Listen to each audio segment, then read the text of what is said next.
Okay, so this is Things Fall Apart reference summary for pages 28 through 53. It might go a little bit quicker than the first one because now we understand how the threads of the different stories twist, so I've kind of skipped out all of the small ones, the small threads, but there's so many good things in all those little threads that teach you so much about the culture and so much about why things are the way they are. So they still will be very important for you when you are considering what you're going to write when it comes to the final question.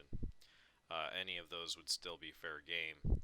This, however, is just like a main big event kind of a thing for the 28 through 53 because it's very difficult to follow this twisting plot threads that we've discussed. Anyway, we'll start off with Okonkwo loses control. This all happens during the Feast of the New Yam. The New Yam Festival is coming, and Okonkwo is not looking very happy about it. So, first we have the view of life through a year's harvest through Ikimefuna's eyes. He sees all of the different seasons. And then the Feast of the New Yam is coming, and then Okonkwo has his anxiety, and he's just itching for just any excuse. And he sees a banana tree or something. I believe it's a banana tree that's been. She cut one of the banana leaves off to make up a dish for food, and she didn't do anything wrong to it. And he claims she killed it, and he goes crazy, and he just starts beating her up. The other wives make sure it doesn't go too far, but they just sit there going, "It's enough, stop," but they don't intervene because it doesn't go too terribly far. And then he wants to go get his gun and go hunting afterwards. He's satisfied. He finally has had his release, his outlet of his anxiety. She understandably shows her anger with this treatment, and she mutters something under her breath about guns that never shoot. And he points that gun at her and shoots it at her, and he misses. And he leaves, and with a big sigh. And it is through perspective later on we're going to learn that he was very shook up by it. Again, it just seems like there's an enormous amount of pressure for him to do a certain thing, and then later on he feels so bad about it.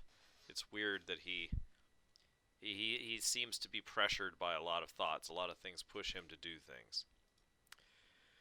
So, to put into perspective, this is still during the Feast of the New Yam. We're reading about this. Ekwefi's history surprises people after we hear about this violent episode. Immediately following, the author tells a story that Ekwefi actually left her own husband to become Okonkwo's wife, and she always wanted Okonkwo, but he didn't have a very good start, so he was poor at the beginning. So she went and married another man in a ceremony. But after Okonkwo got established, she just decided, no, I've always wanted Okonkwo, and she just ran off to Okonkwo and became his wife just like that. There's no big ceremony, there's no big to-do or anything like that. And the same thing would happen right now. If Ekwefi was unhappy with her situation, she would leave, because she can leave anytime she wants. And Ekwefi does not even consider doing so. And this is a little bit disturbing because it shows something about the way that it's likely to go wherever she is. She is very upset by the near shooting event, but she doesn't really even mention being beaten when she's asked about it later in the day during the sports event, during the wrestling. We learn as this novel goes on how common the violence is throughout the tribe. It's not accepted. It is completely normal and expected and normal. It's part of their social interactions, but they never cause like major harm unto one another. Usually, that's why this was so unusual, because these are people that you count on. I'm just pointing out that in their society, it'd be pretty common for kids to fight over something, or for adults to fight over something, or for husband and wife to fight over something, and certainly pretty, as you hear, commonplace for for even the men to beat up the women. But I don't think that's like a broken but busted up kind of situation. But it's still. So we learn that there's a side event later, long time down in the novel, where an old man dies and his wife dies right after. They were supposed to be like the perfect example of love, and like they were thought to finish each other's sentences. They were so close. They always talked with one another, consulted with one another. He had incredibly strong feelings for her by any standard in the tribe, and their way of describing it was that he rarely beat her. So it's just one of those things is kind of expected in the book. Shocking, but as we continue on, the sports event goes on, and we see the wrestling, which is something that reminds us of Okonkwo's own wrestling way back. And immediately following the harrowing incident in the wrestling match, we see the happy family life. Everybody's content. The kids and the wife work together to keep out of Okonkwo's wrath when needed, and they also cover for each other. The different wives cover for each other, cook for each other, take care of one another, and it seems very happy, very content, very peaceful. And it almost seems like people are united in this family a little bit against Dad. So they stick together, the numbers of people stick together to kind of stay out of Okonkwo's wrath, as I mentioned earlier. This may be one of the reasons why the wives and the kids are so very close. At the match, Ekwefi reveals her fear that Azinma may leave. This is a different element of this. Ekwefi is the wife who was almost shot, and her daughter Azinma is about 10. And this, with other points, reveals the belief that children choose to go. And going means they just die for some odd reasons. Like sometimes in the forest, you're walking in between spots and a kid reaches down and eats something brightly colored. They kill him in the forest.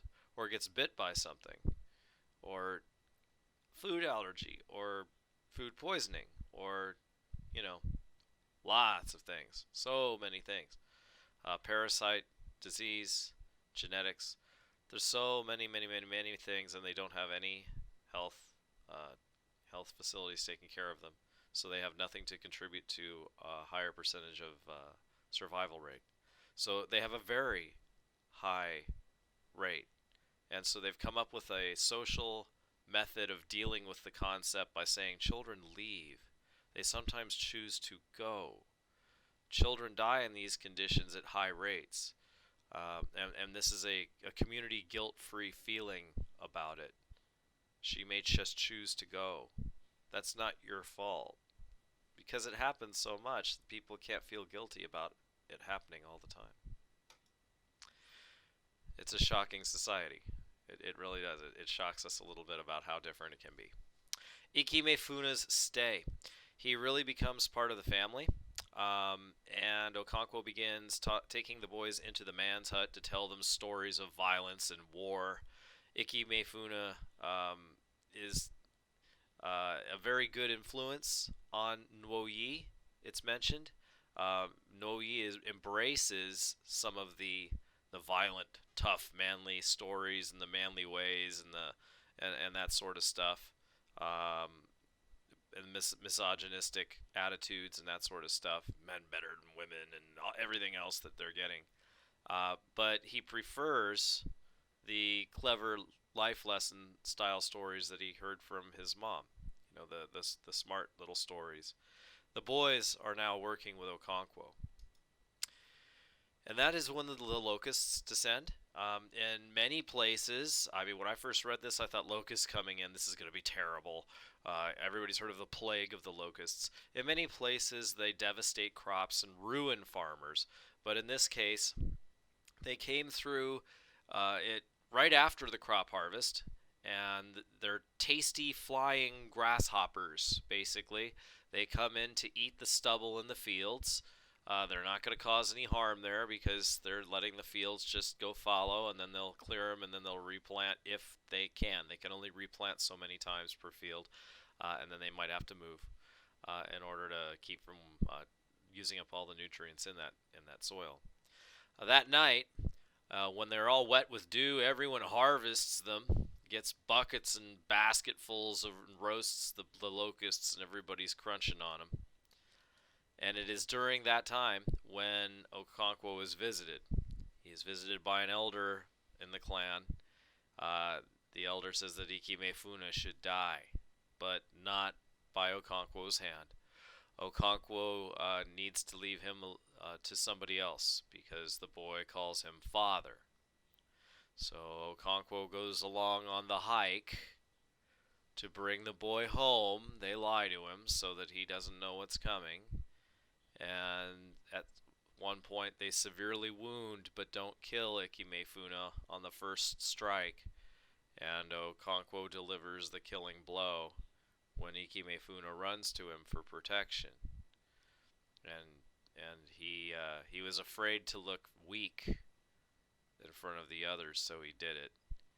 And when he comes home to his family, Nwoyi can just tell what happened, and it just something gives way inside of Nwoyi, knowing that this Ikemefuna that he got to know as a friend and a brother, he can tell somehow, he feels it, he senses that Okonkwo is the one who did it, and he just can't. It hurts him too much. There's something there that's not right. He can't reconcile it.